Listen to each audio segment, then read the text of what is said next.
competitor got a pack of 1-drop solution in their goodie bag this year. Basically it's a water purifier. 1 drop purifies 1 litre of water. Very effective for a place such as Mozambique, where the drinking water is not always ideal, and nice and handy just to pop in your kit bag with you, and this little bottle of 30 ml will go a long way. So thanks again to 1-drop solution.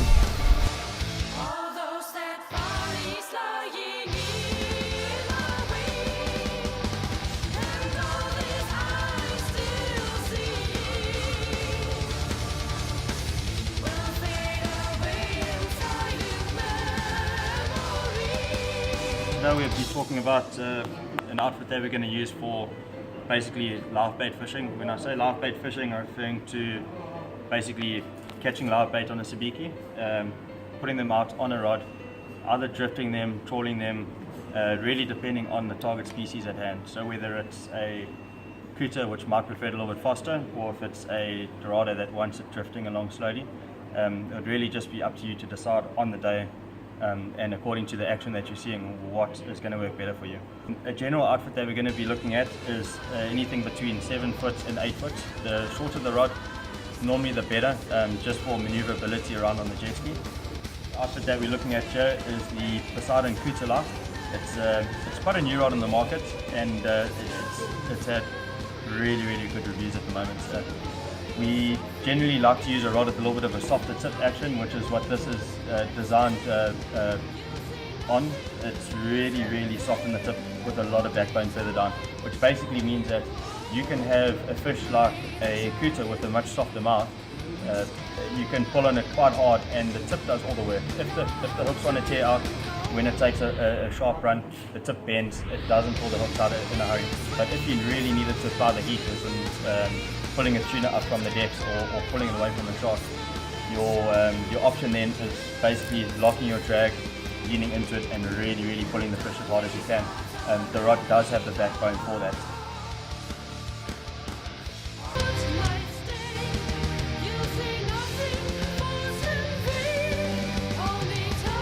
Another important thing behind live bait fishing is now the line that you need to use.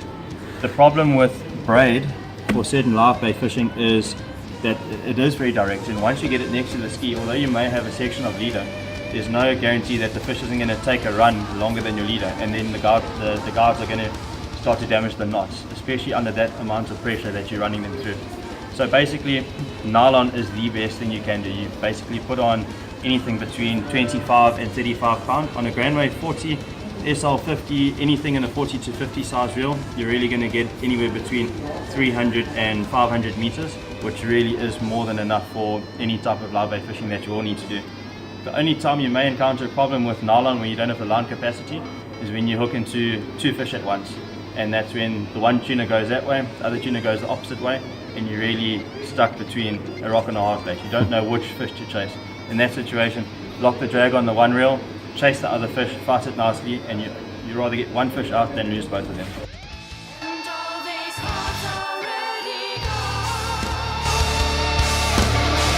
All those dead bodies lying in my way, and all this I still see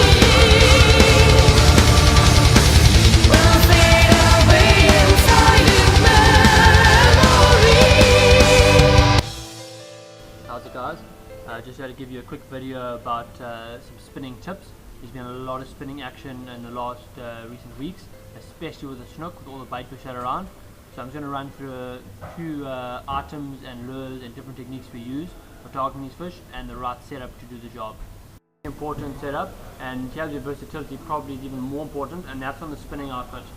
Okay, this rod needs to be able to catch your live bait, needs to be able to throw those live baits at busting fish, throw poppers, throw spoons for bonnies and live bait, do some light jigging, generally cover everything that the trolling doesn't cover. So an all-round setup, and to find a rod that can do everything is not easy, but we do have one. It's called an Assassin Jewel. Okay, this is the 7-foot heavy model, the perfect all-rounder. This rod is, as you can see, quite thin and light, and at first glance may appear not strong enough, but these blanks are extremely strong and have a huge amount of pulling power down the bottom, while still again having that soft tip, so you can throw the smaller spoons, you can catch bonnies, you can use to catch loud bait, but if you hook into a 30 kilo yellowfin, no problem, you got the lifting power, you're going to pull that fish in quickly.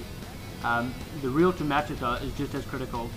We generally go for something like a Saragossa SW model. These new Saragossas have really been fantastic because being an SW model, they have some really good seals in them that help keep out the water, which is always a problem on the jet ski. The 8,000 is generally the preferred size. Some guys will go up to a 10,000 size, but we'll normally run about a 50 pound up to 65 pound braid on this reel, and it's light enough to still be able to achieve decent distance on a spoon, but have enough pulling power that if you hook a big yellowfin on popper, you're going to pull it out easily. Okay, so I'm just going to give a quick rundown on how we rig these critter casting jigs. Basically, you're going to make your assist hook with a Dyneema cord. Okay, or we can make them for you, and attach it to a swivel. We then have an extremely strong split ring over here, preferably over 100 to 150 pounds breaking strain, which you link through to your other swivel. Where you see this other nylon going off, that would be your main line to your rod. Then the lure itself is attached to the powerful split ring by quite a weak split ring generally onto the jig itself. And the reason for this is not only does it allow fantastic action when you're jigging, because the assist hook is totally free, but also if you're fighting a fish, and often if you have kingfish in a shoal, they get quite excited when you hook one of them and they'll try and steal the lure out of the other fish's mouth. And what generally happens if this was attached to the strong split ring, they'll rip this hook out of the original fish's hook's mouth and you'll end up catching no fish. You'll lose fish. So like this, if that does happen, they'll rip the jig, break the split ring, you'll lose your jig, but you'll still have the assist hook and land the fish you originally hooked. And then all you have to do is pop on a new lure and carry on fishing. Much better than just losing all your fish.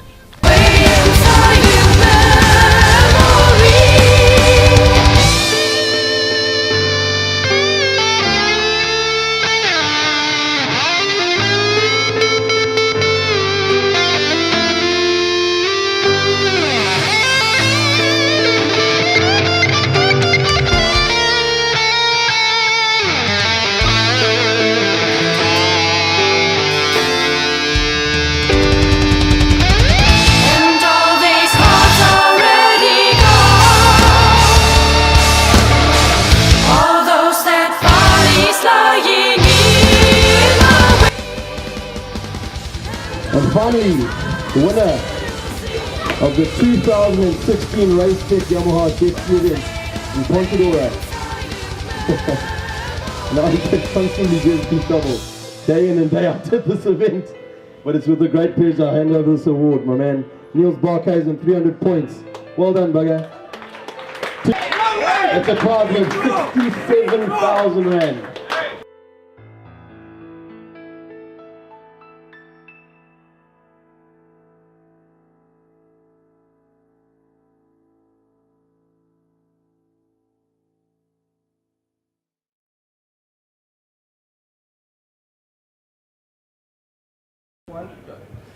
Right, we've come to the end of a congratulations, Niels. Thank you very much. He's the winner of the Yamaha Racetech jet ski competition here in Pontedora. And yeah, how did you find it? It was very exciting, hard work for 2 days, and I'm glad everybody caught fish and well organized. Racetech, thanks Racetech to everything. Very good day. Thank you. I just want to thank all the sponsors, Racetech and everybody else. It was 2 hard days. I got some, didn't do so well on the first day, but I did very well today. I got some kuta and kingi, yellowfin and a jobfish. Tough, but I think it was very well organized, and I just want to thank everybody for everything they do here. Very good days. Thank you. Cool, that's awesome. Just talk us through your tactics a little bit. On the first day, we obviously got, that was your maximum points, and then obviously on the second day it wasn't as productive, but you still got some good fish.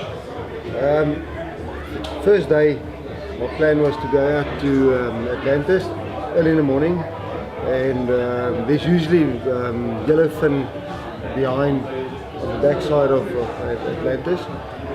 Troll up and down there. If we don't get any yellowfin, move up towards Pinnacles, and then from there we will go to, well, outside to go to, there's a spot secret spot, Kings. Not many people know about it. And there I actually caught king and a couple of carp.